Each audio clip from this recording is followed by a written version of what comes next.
गीता अध्याय 15 के श्लोक 16-17 में 3 प्रभु बताए हैं। ये 3 प्रभु कौन हैं? किस प्रभु की शरण में जाने के पश्चात जन्म और मरण समाप्त हो सकता है? 3 प्रभुओं में सबसे उत्तम परमात्मा कौन है? कैसा है? उसका क्या नाम है?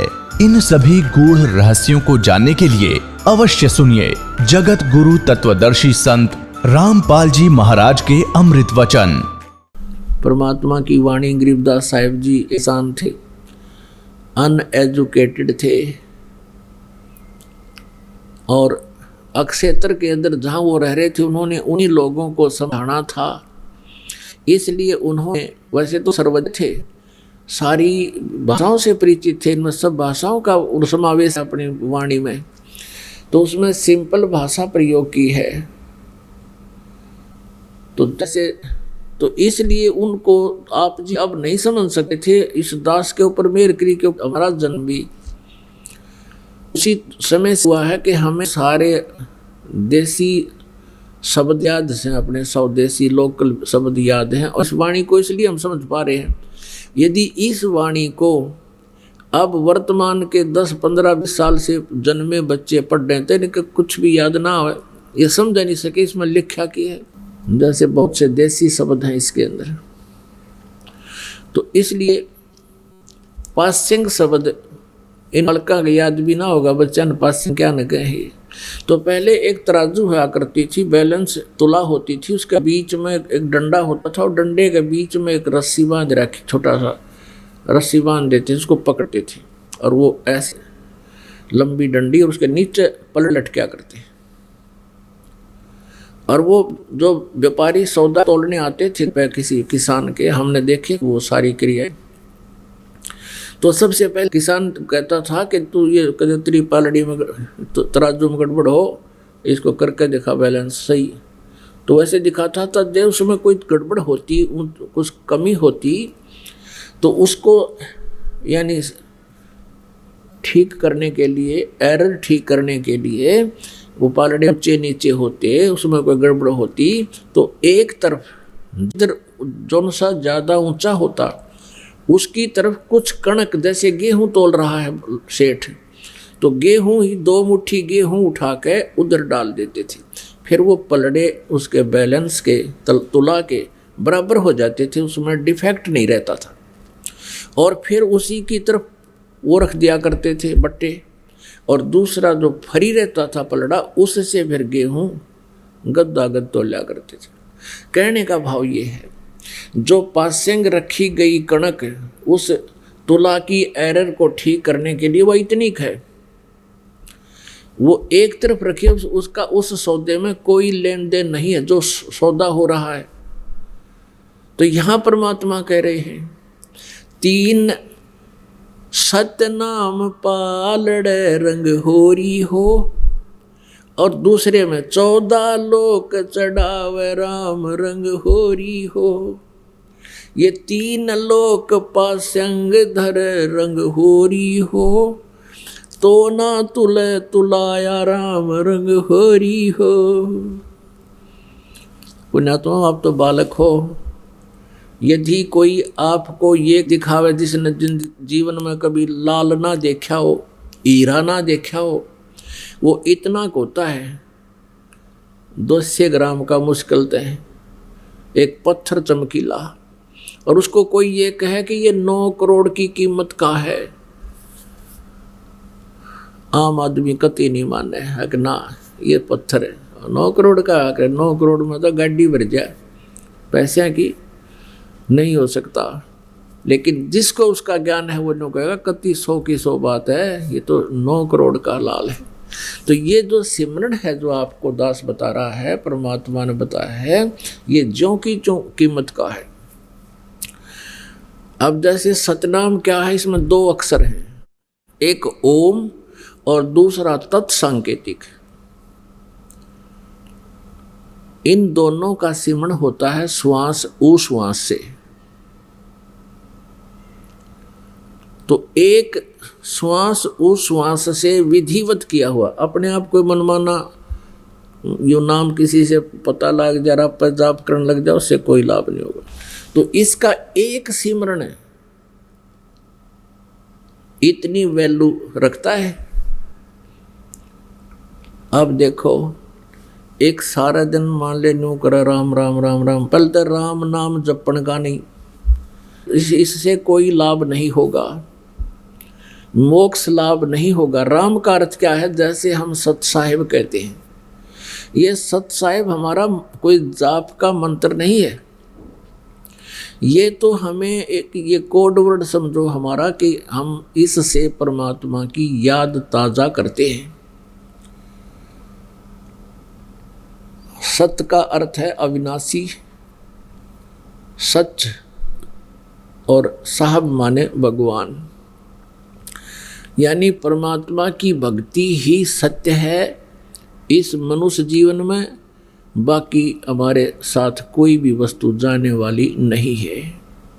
तो इसका वास्तविक उद्देश्य ये होता है कि हम सत साहिब बोलते हैं, आप भी कहते हो भाई सचमुच आपके हृदय में न्यू आवे अक्षत साहिब, तो दूसरा भी भक्त बोलेगा सत साहिब। भाव ये होना चाहिए कि ये सब जहाँ हम क्रिया कर रहे हैं ये तो हम फंस गए या मजबूरी है, लेकिन सच्चा तो भगवान ही और उसकी भक्ति ही है।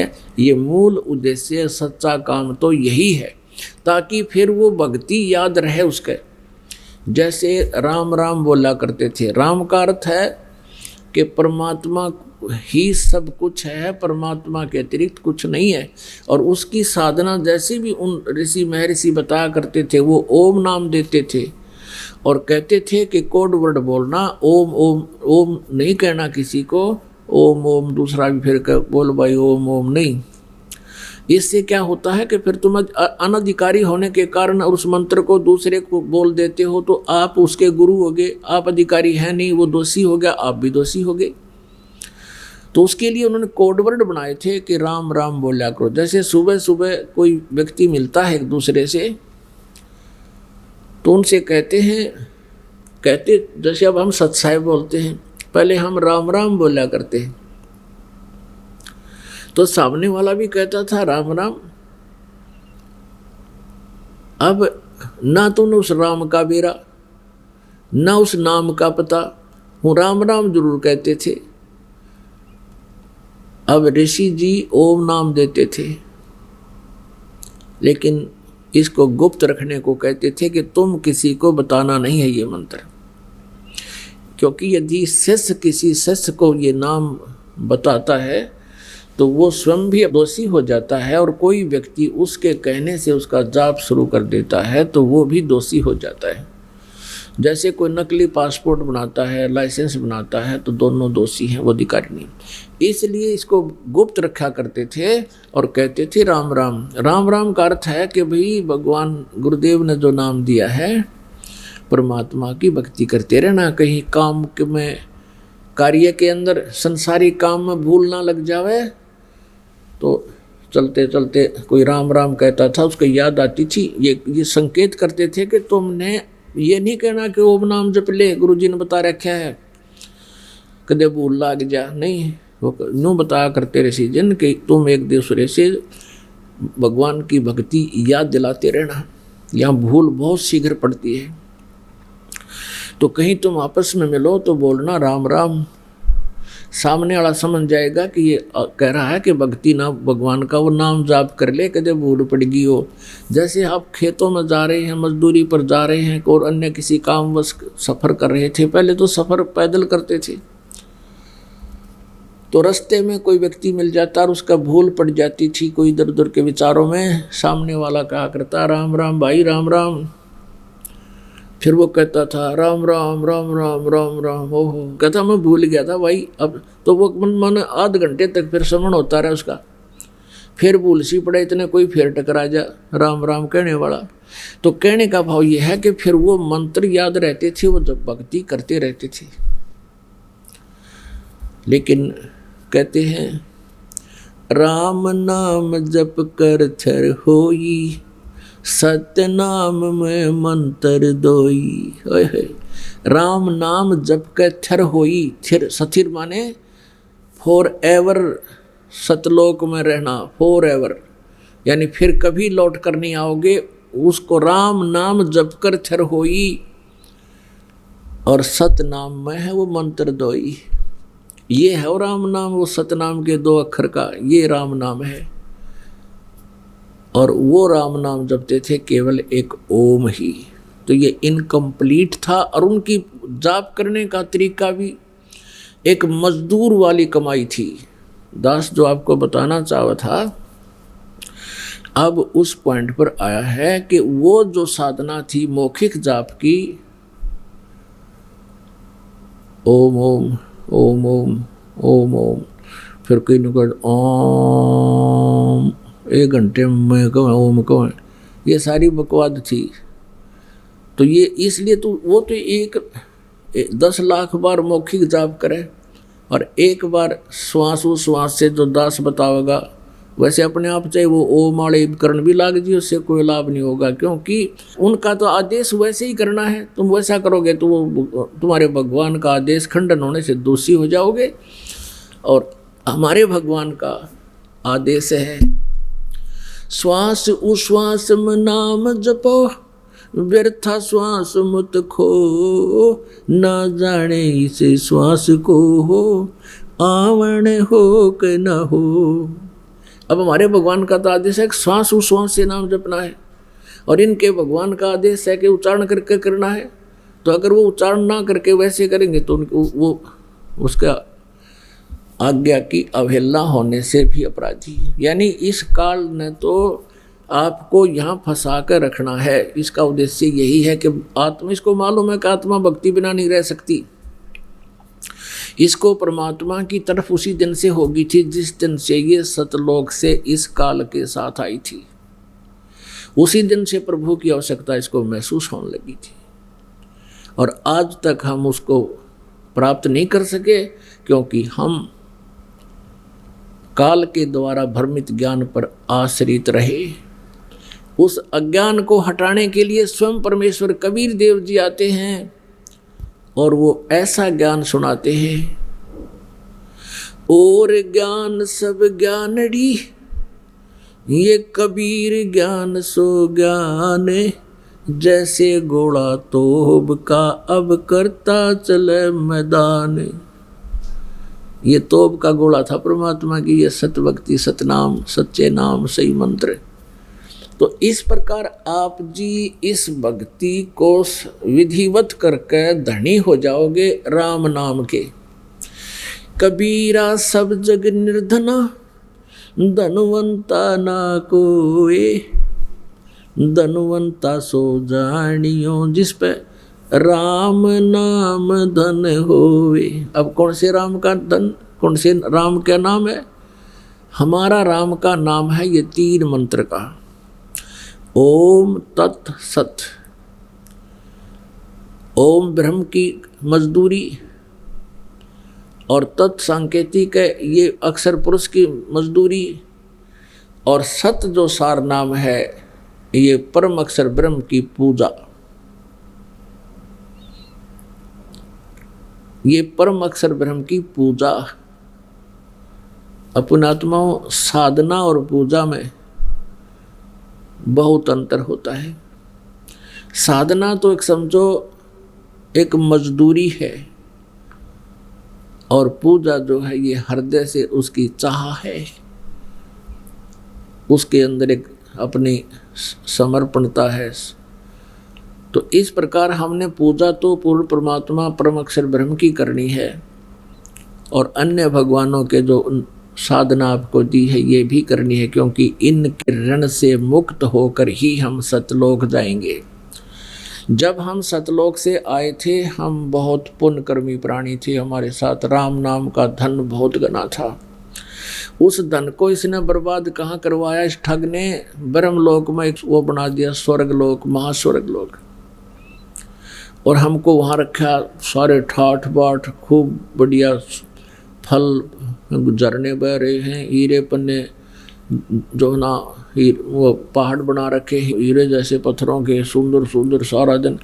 तो वहाँ क्या करता रहा फिर इसने, जब हमारे हो लिए ना वहाँ 10,000 वर्ष, 1 लाख वर्ष, तब इसने हमारा अकाउंट बताना शुरू किया कि तुम्हारे इतने पैसे कट गए। इब हम जावा कि तो भाई कट गए तो कट गए, यानी हमारे पुण्य इतने अक्षीण हो गए। फिर डिटेल आने लगी कंप्यूटर पे, डिजिटल बोर्ड पे, आप जी की इतनी पूंजी समाप्त, आपके इतने चार्जेस यहाँ के। और जब वो वहाँ से इसने हमें लूट लिया, फिर इस पृथ्वी पर पटक दिया और कहा वो अपने पाप भोगो, वहाँ पर जैसा कर्म करेगा वैसा फल पाओगे। यहाँ का विधान है। और परमेश्वर कबीर देव जी का विधान है कि जो मेरी शरण में आ जाएगा उसके पापों का नाश कर दूंगा और सत साधना भी वो बताऊंगा जो जिससे आप शीघ्र धनी हो जाओगे। तो इसलिए परमात्मा सतलोक से गमन करके आए थे, वहाँ से गति करके आए थे हमें ये तत्व ज्ञान बताने के लिए। तो पुण्यात्मा, परमात्मा को पाना बहुत आसान है, सतलोक में जाना बहुत आसान है, लेकिन काल भगवान ने जो हमारे ऊपर ये अननेसेसरी बोझ लाद रखा है, जैसे 56 प्रकार की पूजाएं, नाना प्रकार की रीति रिवाजें जिनका कोई औचित्य नहीं, हम बेमतलब अपना समय व्यर्थ करते थे। जैसे होली मनाते हैं, दिवाली मनाते हैं, अब इसमें के फंड शुरू कर दिया, बम भटकावेंगे, कितना प्रदूषण हो जाता है। किसी की आँख में डाला गया, आँख फूट गई, किसी के कपड़े जल गए, किसी के खेतों में पूड़ियाँ जल गई, किसी का घर में आग लग गई, और प्रदूषण निरा।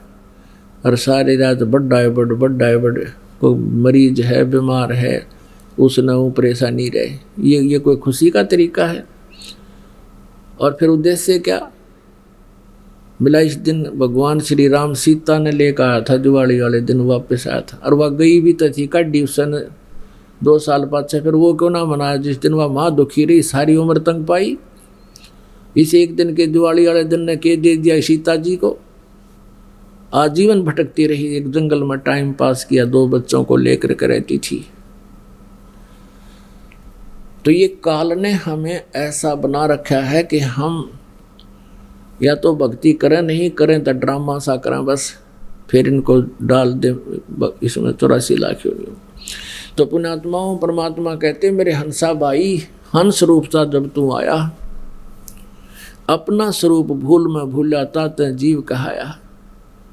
उस समय तू आया तो बहुत धनी था, अब तू निर्धन हो गया, अब तूने फिर से धनी बनना है, तभी तुम सतलोक जा सकता हो। जितनी कमाई लेकर आया था पुनों की, राम नाम की भक्ति, उतनी ही तो सैचुरेट हो जाएगा, भक्ति के धन से परिपूर्ण हो जाएगा जब वापस जाएगा। और उसके लिए कितना आसान, एक श्वास की कीमत बता दी, ओए होए।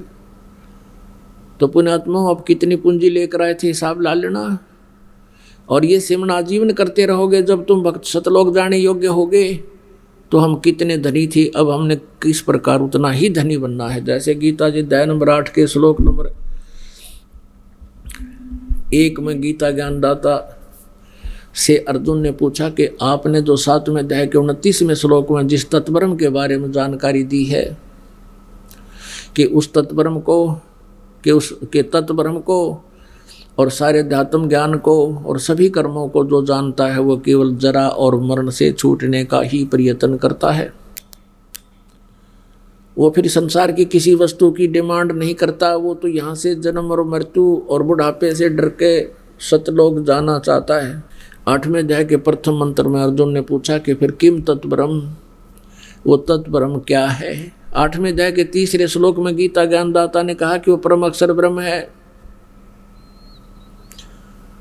अब 8वें अध्याय के 13वें श्लोक में अपनी भक्ति विधि बताई है कि मेरी यदि भक्ति करेगा तो ओम इति एकाक्षरम ब्रह्म व्यवहारन माम अनुसमरण ये प्रियाति तदन देहम सयाति प्रमाम गति।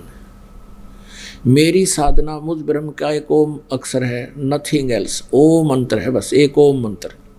और इसका अंतिम सांस तक सिमरण करना है, जब तक शरीर छूटे तब तक करना है।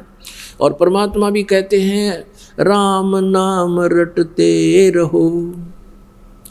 कबीर परमेश्वर जी भी यही कह रहे हैं कि यही विधि है, यही विधान है, चाहे ब्रह्म की भक्ति करो चाहे परम अक्षर ब्रह्म की करो, विधान एक जैसा ही है। अब जैसे खिलाड़ी बच्चा है, चाहे जिला स्तर पर खेल है, नियम वही होंगे, चाहे वो राज्य स्तर पर खेलता है तो नियम वही रहेंगे।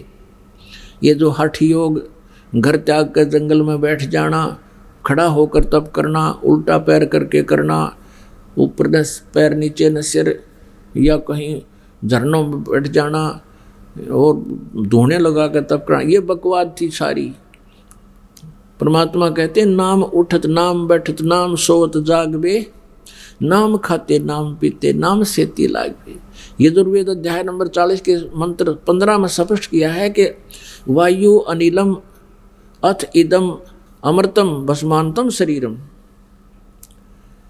ओम कर्तु समर किलबे समर कर्तुम समर। ओह के ओम नाम का जाप काम करते करते सेवन करो, विशेष कसक के साथ श्रद्धा के साथ सेवन करो, और मनुष्य जीवन का परम कर्तव्य जान के ओम का सेवन करो। वायु अनिलम यानी आपका जो प्राण है, जीव है, ये इतनी अमरता प्राप्त कर लेगा जो ओम नाम से होती है, और इसका भस्मांतम शरीरम, शरीर अंत होने तक इसका सेवन करना है। और वही परमात्मा की वाणी यानी सच्चिदानंद घन ब्रह्म की वाणी तत्व ज्ञान बता रहा है कि नाम उठत नाम बैठत नाम सोत जागबे, नाम खाते नाम पीते नाम सेती लागबे। फिर बताते हैं कि राम नाम रटते रहो। कौन सा नाम? ये 3 मंत्र का राम नाम रटते रहो जब तक घट में प्राण, यानी आखिरी सांस तक। कभू तो दीन दयाल के बनक पड़ेगी कान। तो कहने का भाव यह है कि जो गीता ज्ञान दाता कहता है कि मेरा एक ओम मंत्र है, नथिंग एल्स, इसके अतिरिक्त और कोई मंत्र जाप करने का नहीं है। जो तुम और करते हो ओम नमः शिवाय फल ऐसे ऐसे अपने आप बना रहे हो, विष्णु जी का सहस्रनामा, ये कोई मंत्र नहीं है जाप करने के। हरे कृष्ण हरे राम राधे श्याम सीताराम राम राम, ये मंत्र नहीं है। जब हम गीता जी को एक सत्शास्त्र मानते हैं तो उसका अनुसरण भी करना चाहिए हमने, अन्यथा हम शास्त्र विधि त्याग का मनमाना आचरण कर रहे हैं। तो उसने क्या बताया है कि मेरा ते को मंत्र है, उच्चारण करके सेवन करने का, अंतिम सांस तक करता रहेगा तो मुझे प्राप्त होगा। 8वें अध्याय के 3 श्लोक में उसने बताया है कि गीता ज्ञानदाता ने कि वो परम अक्षर ब्रह्म है। अब यहाँ उस परम अक्षर ब्रह्म की साधना 17वें अध्याय के 23वें श्लोक में गीता जी में स्पष्ट किया है कि ओम तत्सत इति निर्देश ब्रह्मण त्रिविध समर्थ है। सच्चिदानंद घन ब्रह्म, ब्रह्म ने माने उस परम अक्षर ब्रह्म की साधना, उसके प्राप्ति का ये 3 मंत्र के जाप का सिमरन का निर्देश है। निर्देश का अर्थ अंडरस्टूड है, डायरेक्शन है, नथिंग, इसमें अग्रम मग्रम नहीं, स्पष्ट है। और इसकी 3 प्रकार से त्रिविध है इसका सिमरन होता है। तत् और सत ये सांकेतिक हैं और इनका 3 ही तरीके से सिमरन होता है। जिनको सारनाम प्राप्त है, अब तीनों मंत्र मिलके चलते हैं उनके। ओम ब्रह्म का है, तत् ये अक्षर ब्रह्म का है, जिसको परब्रह्म भी बोलते हैं, अक्षर पुरुष भी कहते हैं। और सत ये सांकेतिक है, सत भी और तत् भी सांकेतिक। और सत है ये परम अक्षर ब्रह्म का मंत्र है। तो इसमें जैसे आप जी को बताया कि एक तो साधना है, एक पूजा है, तो 2 मंत्र का ही सतनाम है, ये तो साधना है, और तीसरा मंत्र सार नाम है, ये पूजा है। इसका 3 प्रकार से सिमरन होता है। जिनको ये नाम प्राप्त है वो खूब अंडरस्टूड करते हैं, समझते हैं इसको। उनको अंडरस्टूड है। अच्छा, अब आपको बताया जा रहा है कि इसने क्या बताया है कि 8वें अध्याय के 5 और 7 श्लोक में गीता ज्ञानदाता कहता है, तू मेरा सिमरण कर, युद्ध भी कर और मेरे ही भाव में भावित रहे, मुझे प्राप्त होगा। फिर 8वें अध्याय के 8, 9, 10 में तुरंत 3 मंत्रों में क्लियर किया है इसने कि यदि तू परम अक्षर ब्रह्म की पूजा करेगा तो उस भक्ति की कमाई से, भक्ति योग के बल से, योग माने साधना से, उस भक्ति की शक्ति से तू उस परम अक्षर ब्रह्म को प्राप्त होगा। यानी कहने का दास का उद्देश्य जो अब था कि हम जो कमाई नाम की करेंगे, इसकी भक्ति की शक्ति, इस कमाई से हम सतलोक जा सकेंगे। और वो कमाई हमने गणी करनी पड़ेगी, क्योंकि हम निर्धन गणे हो लिए। पहले हम ओम नाम का जाप करते थे और कोई पता ही नहीं था। ओम नाम का जाप जैसा भी उच्चारण करके हमने किया, सारी उम्र करे, हजारों वर्ष तक की आयु होती थी, तो इससे कुछ पुण्य बन जाते थे, उनसे फिर ब्रह्मलोक प्राप्ति होती थी। ब्रह्मलोक में जाकर इसने फिर ठगना था हमारे को। हम इससे पहले इससे भी धनी थे, जब हमने खाली करके हमें पटक दिया यहाँ पर। ये हमारे साथ धोखा कर रहा है। तो ब्रह्मलोक में गए, वहाँ भी फिर अपनी वह जेब में जो खर्च था, पूंजी थी, नाम की कमाई थी, वहाँ के सारे ठाठ, जैसे रेस्टोरेंट होते हैं ऐसे ये स्वर्ग हैं। रेस्टोरेंट में धनी व्यक्ति ही रुक सकता है जिसकी जेब में अच्छी मोटी हो। और फिर क्या होता है, उसी की सारा खर्चा उसी को देना होता है, कमरे का किराया भी, सारा खाना पीना सब चार्जेज। और धीरे धीरे उसकी जेब हल्की हो जाती है। फिर जब उसको पता लग जाता है कि जेब में 500 रुपये रह गए, किराया खिसक ले यहाँ से, तो वो सारी अपनी जेब कटवा के, यानी उस होटल में बर्बाद करके वापस आ जाता है। ऐसे ही स्वर्ग और महास्वर्ग हैं। इस काल ने हमें धोखे में डाला हुआ है। तो हम ऐसे गलती करते रहे, हमें पता ही नहीं था, इसका विकल्प नहीं था। अब विकल्प है हमारे पास, परमात्मा ने बता दिया। अपनी पूंजी को व्यर्थ नहीं करना, किसी को आशीर्वाद नहीं देना, नहीं तो आप की पूंजी खत्म हो जाएगी। आपने किसी के हाथ पे, सिर पे हाथ रख भी नहीं रखना, आपकी पूंजी जाए। पहले तो आप भी खाली थे और अगला भी खाली था। अब खाली बर्तन एक दूसरे को करें जाओ ना, उसमें क्या आना जाना था, कुछ भी नहीं था। तो पहले तो आप किसी ना आशीर्वाद दो थे, ना अगले का कुछ लाभ होना, ना आपका हानि होनी थी। वो तो न्यू का न्यू थे, पैरेलल थे, अब तो दोनों खाली। तो अब आपने अपने टायर में, अपने पहिए में हवा भरनी शुरू कर दी, पंप दे दिया आपको दास ने। अब आप हवा भर रहे हो पंप से, और आपने अपने दूसरे मित्र की गाड़ी में अपने टायर से पाइप ला कर उसका टायर में डाल दिया। ना वो चालन दोगा रहा, ना आपका रहा। यानी आप भी खाली कर लिया पहिया। तो उसका प्रोसीजर ये है कि आप जी उसको भी पंप ही दिलवाओ कि इससे अपना हाथ से अपने प्रयत्न करके आप भी अपना भक्ति की ये जो हवा भरो, सिमरण करो। तो ऐसे आप जिन्हें अपनी भक्ति को बचा के रखना। जैसे माता गर्भ को रखे यत्न बनाए, ठेस लगे तो छन होवे तेरी ऐसे भक्ति जावे। जैसे किसी बहन को, माता को गर्भ रहा हो, अब वो ही जानती है उस गर्भ को कैसे सुरक्षित रखना होता है। धीरे धीरे चलती है, कहीं ऊंचे नीचे में पैर झटका लग जा, मेरा गर्भ ना गिर जा। रात के समय भी, सोते समय, करवट बदलते समय भी उधड़ के पड़ती है, कहीं बच्चे पे दाब ना आगी हो। खाने पीने में भी कंट्रोल, संयम रखती है, तब वो एक पुत्र या पुत्री रूपी लाल प्राप्त कर लेती है। ठीक इसी प्रकार पुण्यात्मा आप जिन अपनी भक्ति को ऐसे संभाल के रखना है, जैसे माता गर्भ को रख यत्न बनाए और ठेस लगे तो छन हो जा, क्षीण हो जा। ऐसे भक्ति नसाए, ऐसे भक्ति नष्ट होती है आपकी।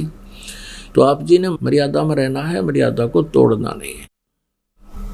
इस प्रकार हम परमात्मा पाएंगे और सतलोक चले जाएंगे।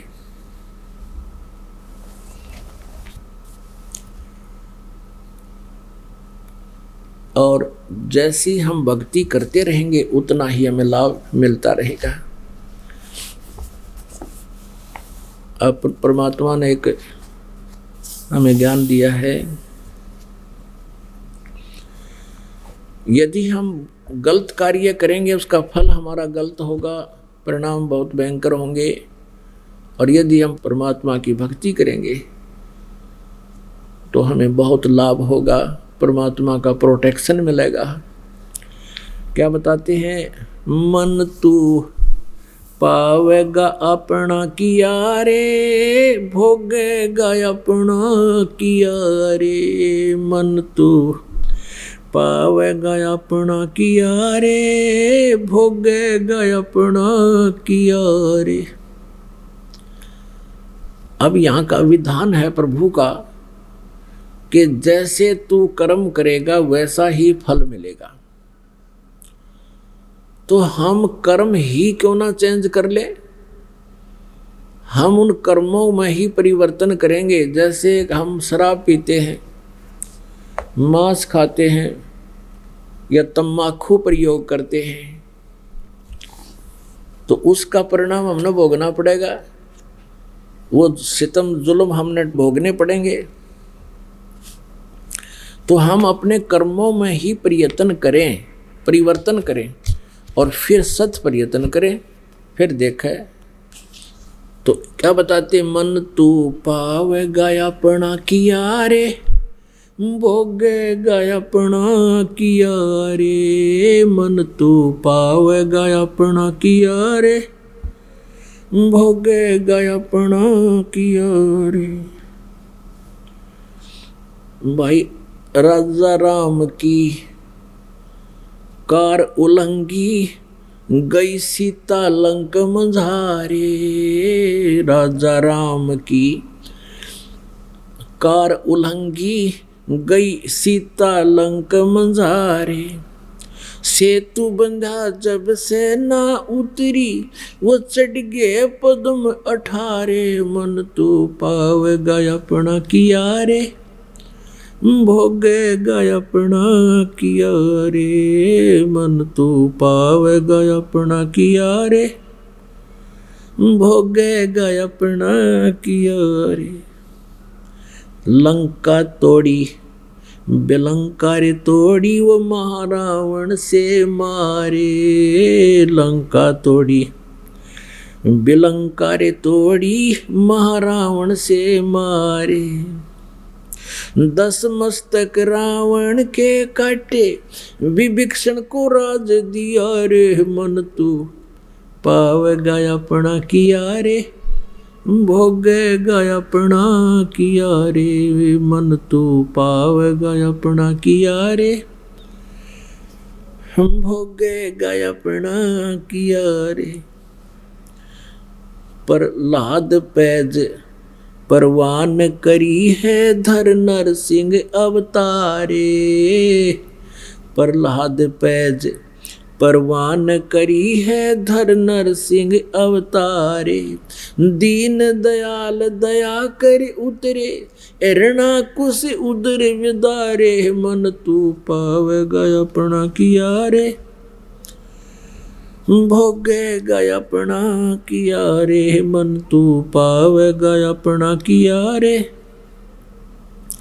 भोगेगा अपना किया रे। हा हा हु बंदे होते वो तौलत हैं बलबारे। हा हा हु बंदे होते तौलत हैं बलबारे। गज और गरहा बने भवसागर, 10 सेंस अधिकारे। मन तू पावेगा अपना किया रे, भोगेगा अपना किया रे। भाई श्वास घटो बलहीन भयो, तब जद खेच लियो मझधारे।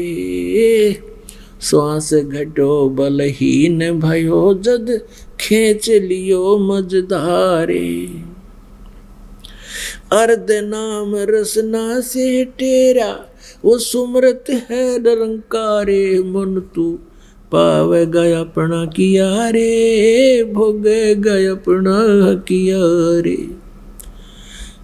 मन तू पावेगा अपना किया रे, भोगेगा अपना किया रे। नारद मुनि त्रिकाली योगी, जिन मन गर्भ किया रे। नारद मुनि त्रिकाली योगी, जिन मन गर्भ किया रे। पल में पूत बहतर जाए, ये रोवत केस उपाड़े, मन तू पावेगा अपना किया रे, भोगेगा अपना किया रे। मन तू पावेगा अपना किया रे, भोगेगा अपना किया रे। कृष्ण गुरु दुर्वासा होते 56 कोट सिंगारे। कृष्ण गुरु दुर्वासा होते 56 कोट सिंगारे। अम्बरीश के चले अपूठे, वो दुर्वासा से हारे, मन तू पावेगा अपना किया रे, भोगेगा अपना किया रे। मन तू पावेगा अपना किया रे, भोगेगा अपना किया रे। भाई दुर्योधन और दुशासन को द्रौपदी चीर उतारे। दुर्योधन और दुशासन को द्रौपदी चीर उतारे। अंधे को पीन गई थी, वो बढ़ गए अंत अपारे, मन तू पावेगा अपना किया रे, भोगेगा अपना किया रे। मन तू पावेगा अपना किया रे, भोगेगा अपना किया रे। भाई भीष्म पिता और द्रोणाचार्य, ये कर्ण से बाणों मारे। भीष्म पिता और द्रोणाचार्य, ये कर्ण से बाणों मारे। महाभारत में टटीरी के रखे, वहाँ घंटा टूट पड़ा रे, मन तू पावेगा अपना किया रे, भोगेगा अपना किया रे। मन तू पावेगा अपना किया रे, भोगेगा अपना किया रे। भाई 33 कोट यज्ञ में आए वह 88 सारे। 33 करोड़ जग में आए वो 88 सारे। 12 कोट वेद के वक्ता, वहाँ सुपच का शंख बजा रे, मन तू पावेगा अपना किया रे, भोगेगा अपना किया रे। मन तू पावेगा अपना किया रे, भोगेगा अपना किया रे। चमरा कनक जनेऊ काढ़े व विपर पंडित सब हारे। चमरा कनक जनेऊ काढ़े विपर पंडित सब हारे। जुल्हे के घर बालद आई, वो केसों से बन जा रे, मन तू पावेगा अपना किया रे, भोगेगा अपना किया रे। मन तू पावेगा अपना किया रे, भोगेगा अपना किया रे। मीराबाई को मारन लागे जहर का प्याला प्यारे। मीराबाई को मारन लागे जहर का प्याला प्यारे। पीवत ही अमृत हो लग्या, वो हो गया सर्द ही रे, मन तू पावेगा अपना किया रे, भोगेगा अपना किया रे। मन तू पावेगा अपना किया रे। भाई कंस के सी चानोर खपावन, वो जीतन मल अखाड़े।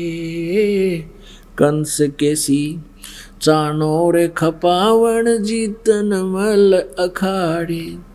कृष्ण को तो जस दिया है ये कबीर न कारज सारे, मन तू पावेगा अपना किया रे, भोगेगा अपना किया रे, मन तू पावेगा अपना किया रे, भोगेगा अपना किया रे।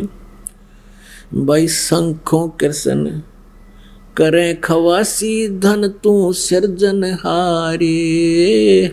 ये शंखों कृष्ण करें गुलामी, धन तू सिरजन हारे। दास गरीब करे को सरवर, ऐसा शीस हमारे, मन तू पावेगा अपना किया रे, भोगेगा अपना किया रे, मन तू पावेगा अपना किया रे, भोगेगा अपना किया रे। पुण्यात्मा, परमात्मा जैसे अभी आपको दास ने बताया कि जिस कार्य को आप स्वयं अपने आप कर रहे थे और सभी अपने बच्चों को सुखी देखना चाहता है और हर तरह से उनका बचाव की याचना भी करता है भगवानों से। जब तक हमें कोई प्रोटेक्शन नहीं मिलेगा तो हम यहाँ सुरक्षित नहीं हैं, हमारा जीने का कोई भी औचित्य नहीं है। ठीक है, ये धूल में लठ कितने दिन लग गया रहे, ये तुक्का कितने दिन लगा रहे, कोई आपत्ति ना आवे घर पे, और जिस दिन आवेगी उस दिन आपके पास प्रोटेक्शन कोई नहीं। जैसे ये बसंत ऋतु होती है और ग्रीष्म ऋतु होती है, तो जिनकी बसंत ऋतु चल रही है यानी जिसके पुण्यों का दौर चल रहा है, उनके पुण्य अच्छे हैं, पुण्यों का जब तक उन प्रभाव है तो उन पर आपत्ति नहीं आवेगी। तो जिस कारण से वे कोई प्रोटेक्शन नहीं करते, जैसे किसी व्यक्ति ने न तो सर्दी की व्यवस्था कर रखी, कोई सर्दी के कपड़े रजाई बनवा रखी, और ना कोई गर्मी से बचने के लिए, ओलों से वर्षा से बचने के लिए कोई छान झोंपड़ी, कोई कुटिया मकान बना रखा हो, और वो बाहर आराम से रह रहा है किसी वृक्ष के नीचे या कहीं पर भी वैसे, तो ये सोच रहा हो कि मुझे कभी कोई आपत्ति नहीं आवेगी। जब तक वो बसंत ऋतु है तब तक उसने कोई आवश्यकता नहीं सर्दी के कपड़े की, और जब आवेगी कड़ाके की सर्दी उसकी गांठ बांध देगा सर्दी, और नमूनिया होगा और ब्रैनमटी होगा, मरेगा। तो ऐसे ही जब तक हमारे जिन पुण्य हैं तब तक तो हम परवाह नहीं करते कि हमने रजाई की भी आवश्यकता है, हमें चाहिए कोई प्रोटेक्शन। और जब ये सर्दी आवेगी, कर्मों की सर्दी जब आवेगी, जिन पर ये पाप कर्मों का दौर शुरू होगा, फिर उसको पता चलेगा प्रोटेक्शन ना करने वाला फिर नमूनिया होकर मरेगा। तो ऐसे ही जब तक हम सत साधना नहीं करते, पूर्ण परमात्मा की भक्ति नहीं करते, तो हमारे ना परिवार का प्रोटेक्शन ना अपना प्रोटेक्शन। और जब हम इस पर कबीर परमेश्वर की सत साधना करेंगे, पूर्ण संत से लेकर के सच्चे मन से मर्यादा में रहते हुए भक्ति करेंगे, तो आपको सुरक्षा कवच मिल गया। फिर आपका जीने का उद्देश्य ही कुछ भिन्न होगा। अपने आत्माओं, अब आपको जो ये कुछ उदाहरण दिए हैं शब्द के माध्यम से परमात्मा ने, उनमें यही बताने की चेष्टा की है कि जब तक आप जी अपने स्तर पर प्रयत्न करते हो वो सीमित है, और फिर भी जब एक व्यक्ति स्वयं अपने प्रयत्न से हार लेता है, थक लेता है, फिर वो परमात्मा की ही खोज करता है। उसको मालूम होता है कि भगवान हमें सुख देता है। जैसे एक हा हु नाम के 2 तपस्वी थे। अब ये क्या करते थे, अब तप से क्या होता है, राज्य प्राप्त होता है और कुछ सिद्धियां आ जाती हैं। हा हा हु में इस बात पर बात ठन गई। हा हा कहता है मेरा तप ज़्यादा है, मेरे पास शक्ति ज़्यादा है। हु कहता है कि नहीं, मेरा तप ज़्यादा है, मेरी शक्ति ज़्यादा है। अपने बल का कौन शक्तिशाली है, किसकी तपस्या की शक्ति ज़्यादा है, निर्णय कराने के लिए ये इंद्र के पास गए, ब्रह्मा के पास गए। ब्रह्मा जी ने कहा भाई, अब ब्रह्मा जी ने सोचा ये तपस्वी आदमी, ये तो सर्प हैं, जब एक को नो कह दिया इसका तप ज़्यादा है तो दूसरा डंक मारेगा, श्राप दे देगा तेरे को, क्यों पंगे में पा दिया। उनसे कह दिया भाई देखो, मैं तो अपना ये जो बहुत सा कार्य मेरे जिम्मे है इसमें व्यस्त रहता हूँ और ना मैंने ऐसा कोई ज्ञान है, आप इंद्र के पास जाओ, इंद्र तप से ही बनता है। अब इंद्र के पास गए दोनों, इंद्र से यही प्रार्थना की कि हम बताओ हमारे में कौन सा का तप ज़्यादा है। इंद्र की वह बात याद आ गई, जय मैंने एक को कह दिया दूसरा फिर देगा श्राप, ये तो चार खड़े फन फनाए। उसने भी कह दिया आप भगवान विष्णु के पास जाओ, भगवान विष्णु ही कुछ समाधान बता सकते हैं, मुझे इतना ज्ञान नहीं। अब विष्णु जी के पास गए, यही प्रसन्न रखा, यह बात विष्णु जी के मन में आई। एक को कह दिया दूसरा चार खड़ा है तो तुरंत डंक मारेगा, श्राप देगा, क्योंकि वो पहले नारद के श्राप से दुखी हो रहे थे। तो उसने कहा देखो भाई मुझे इतना ज्ञान नहीं है, भगवान शिव जी तप ज़्यादा करते हैं, वही बता सकते हैं। उन्होंने शिव जी की तरफ दिखा दी वह बीमारी। अब फिर शिव जी के पास आए, शिव ने कहा, शिव से ये प्रार्थना की तो ये बात शिव जी के ध्यान में आई। शिव ने कहा कि भाई तुम ऐसा करो, मैं तो मेरा तो हो गया ध्यान का समय है, इतना समय मेरे पास है नहीं, आप यूँ करो मतंग ऋषि के पास जाओ मृतलोक में। मतंग ऋषि, और मतंग ऋषि बहुत डील डॉल थे, बड़े तगड़े, अच्छे मोटे भारे कति तगड़े थे, बहुत बड़े अच्छे पेटू से। और वो बैठे थे अपना एक आसन लगाए कुटिया के बाहर, न पूरे दड़ंग थे। अब दूर से देखा उन दोनों ने, हा हा हु ने, एक के मन में आ गया कि बड़ा हाथी सा पड़ा है भाई महात्मा दे, हाथी सा बैठा है। अब दूसरे के मन में आए मगरमच्छ बैठा है भाई, तो मगरमच्छ सा पड़ा है। अब मन की बड़ी बकवास, बड़ी गंदी सोच है इसकी। तो कहते हैं महापुरुषों के बारे में, संत महात्मा गुरुओं के बारे में मन में दोष भी नहीं आने देना चाहिए, लेकिन उन दोनों के मन में दोष आ गया। एक सिद्धि मन वृत्ति बतावे, एक सिद्धि ऐसी होती है इन तपस्वियों के पास जो सामने वाले के मन में के बकवाद है, क्या सोच रहा है वो बता देता है। तो वो मतंग ऋषि के पास वह सिद्धि थी। हा हा हु ने जाकर कहा कि महाराज जी हमारा फैसला करो, मैं कहता हूँ मेरी तपस्या ज़्यादा है, यूँ कहता है मेरी। मतंग ऋषि ने कहा कि तुम फैसला तो कर ले भाई, और स्वयं करो अपना फैसला।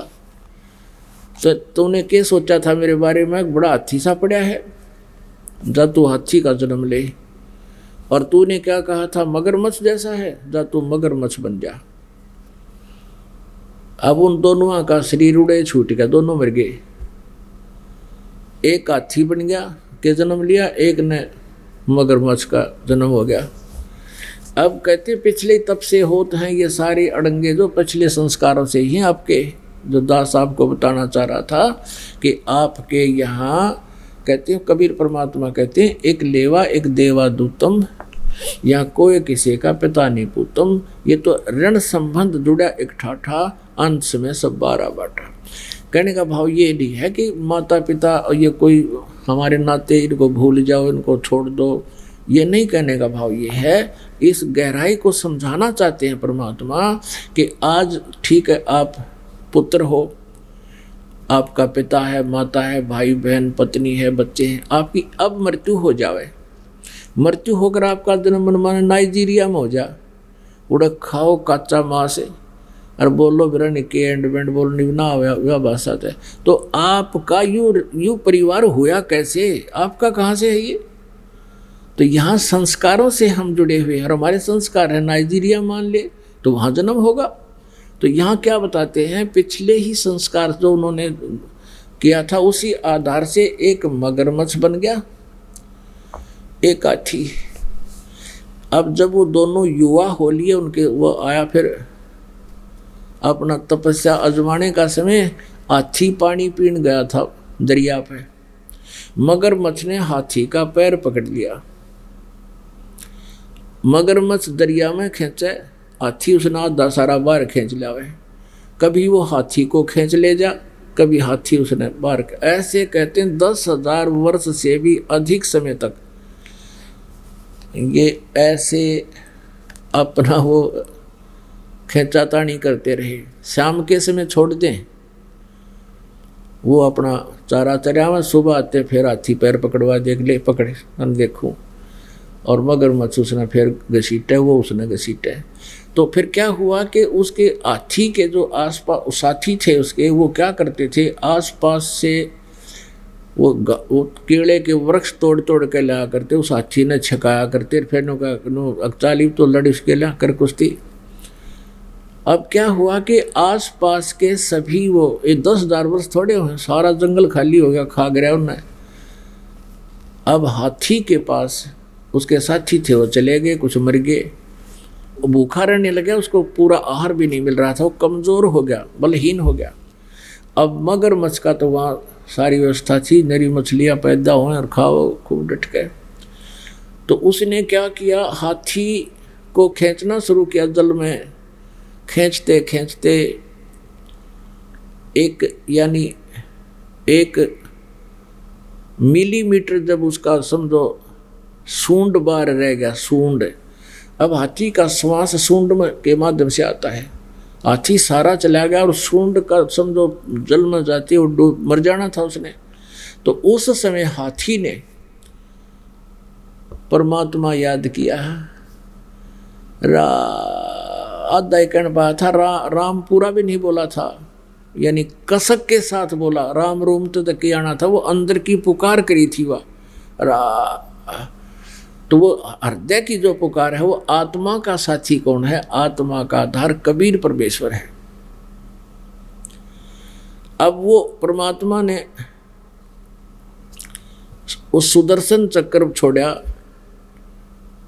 और वो मगरमच्छ के मस्तक पर जा लग गया, और मस्तक पर लगते उसका मुंह ढीला हो गया, हाथी का पैर निकल गया।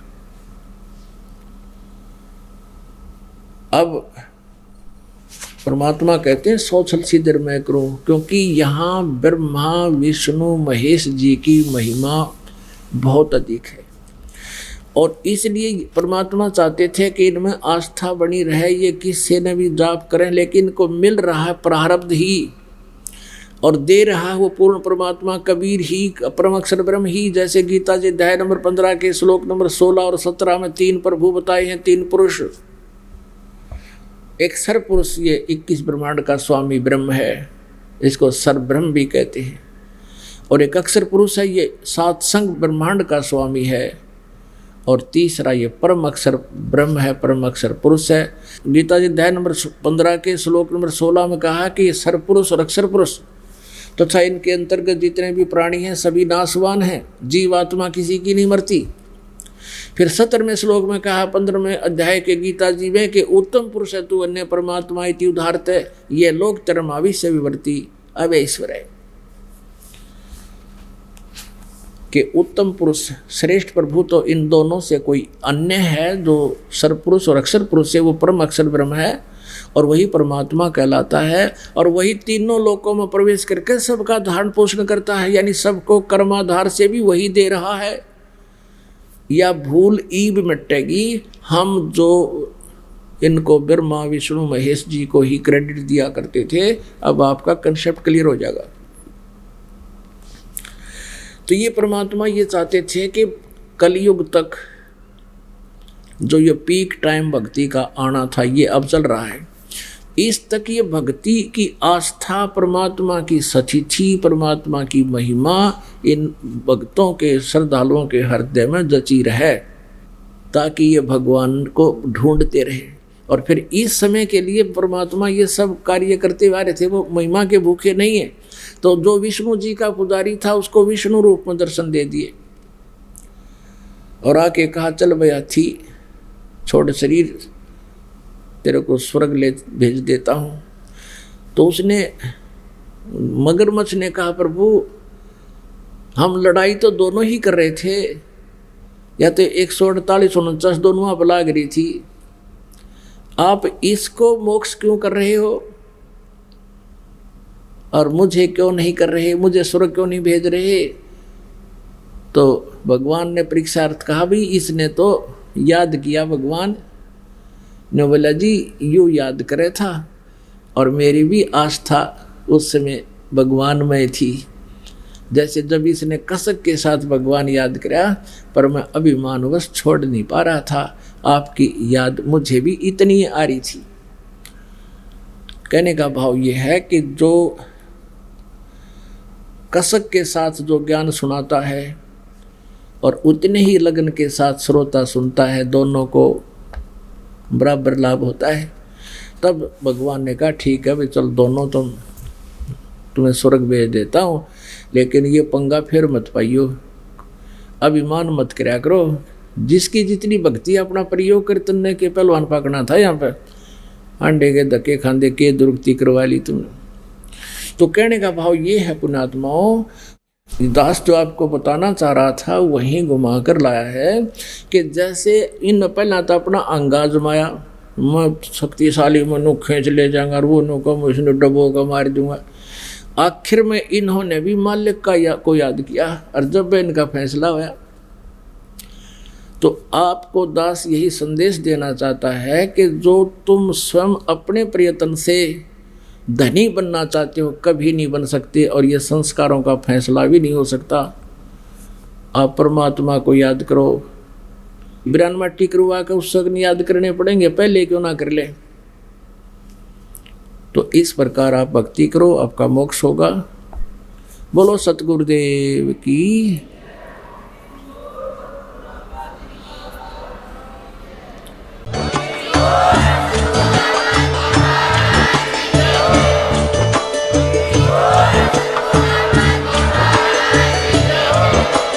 आप सुन रहे थे जगत गुरु तत्वदर्शी संत रामपाल जी महाराज जी के मंगल प्रवचन। अधिक जानकारी के लिए विजिट कीजिए हमारी वेबसाइट www.jagatgururampalji.org। संत रामपाल जी महाराज जी के शुभ आशीर्वाद से पूरे विश्व भर में 500 से भी ज्यादा नाम दीक्षा केंद्र हैं, जिन पर संत रामपाल जी महाराज जी द्वारा ऑनलाइन निशुल्क नाम दीक्षा दी जा रही है। अपने नजदीकी नाम दीक्षा केंद्र का पता करने के लिए संपर्क करें 8222880541।